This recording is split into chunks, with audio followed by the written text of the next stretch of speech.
Assalamualaikum warahmatullahi wabarakatuh. Izin memperkenalkan diri, saya Radeni Erlanda dengan nomor NPM 1007032038.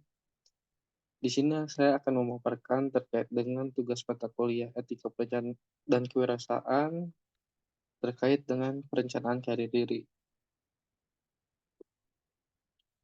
Pada paparan yang pertama terdapat rencana pilihan kerja linear. Yang pertama yang saya ingin lakukan adalah bekerja sebagai tenaga ahli di konsultan perencanaan beberapa tahun dengan kompeten. Lalu bekerja sebagai ASN di tingkat kementerian maupun dinas provinsi atau kabupaten kota selaras dengan bidang linear. Dan yang ketiga adalah dapat menjadi pemimpin daerah yang memiliki integritas, kapasitas, dan kapabilitas yang baik.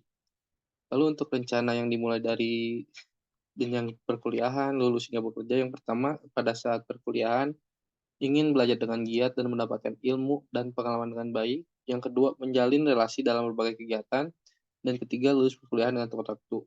Lalu pada saat lulus perkuliahan, yang saya lakukan ingin mendapatkan sertifikasi terkait dengan keahlian dalam bidang rencana wilayah kota dan juga mengikuti pelatihan atau seminar yang dapat meningkatkan skill maupun soft skill. Lalu untuk pada jenjang bekerja, ingin memulai sebagai tenaga ahli konsultan perencanaan beberapa tahun dengan kompeten dan kemudian melanjutkan mendaftarkan sebagai ASN di tingkat kementerian maupun dinas provinsi atau kabupaten kota yang selaras dengan bidang linear. Lalu untuk argumentasi atau bukti pendukung yang dapat saya paparkan adalah saya mampu untuk menjadi pemimpin ataupun dalam organisasi ataupun tim lainnya dan juga dapat memimpin kegiatan, berkomunikasi di depan umum, dan memahami sesuatu dengan cepat dan menguasai ilmu dari hasil pembelajaran. Lalu untuk rencana karir yang saya inginkan yaitu karir linear. Hal ini dikarenakan saya ingin ilmu yang telah saya dapatkan selama di bangku perkuliahan dapat diimplementasikan secara langsung.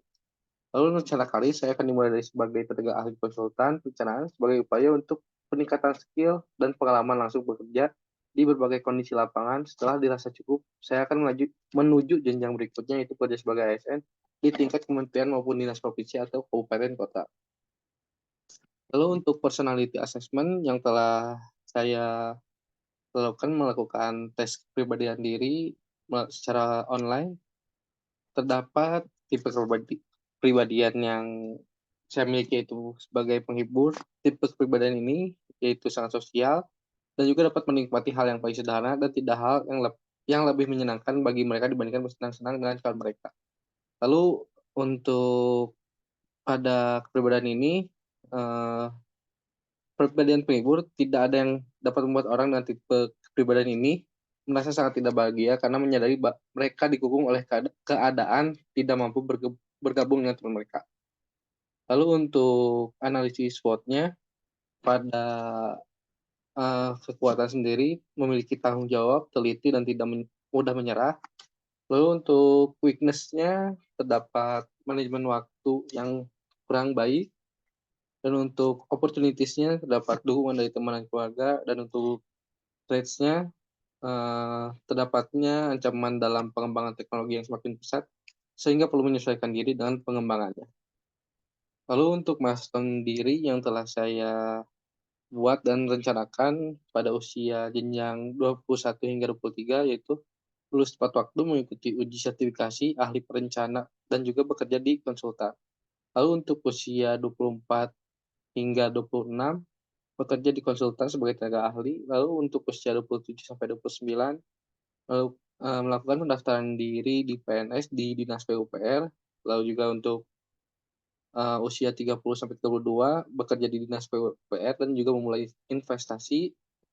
Lalu untuk usia 33 sampai 35 diharapkan dapat menuju jenjang berikutnya, kenaikan golongan di Dinas PUPR, lalu melakukan investasi dan juga mengerjakan proyek. Lalu usia 36 sampai 38 melakukan mendapatkan kenaikan golongan di Dinas PUPR dan juga melakukan investasi dan mengerjakan proyek. Lalu usia 39 hingga 40 aktif bekerja di Dinas PUPR, lalu melakukan investasi dan juga aktif olahraga dan traveling. Mungkin sekian paparan yang dapat saya paparkan. Mohon maaf apabila ada kekurangan materi dan juga kata-kata yang tidak jelas. Billahi taufiq wal hidayah. Wassalamualaikum warahmatullahi wabarakatuh.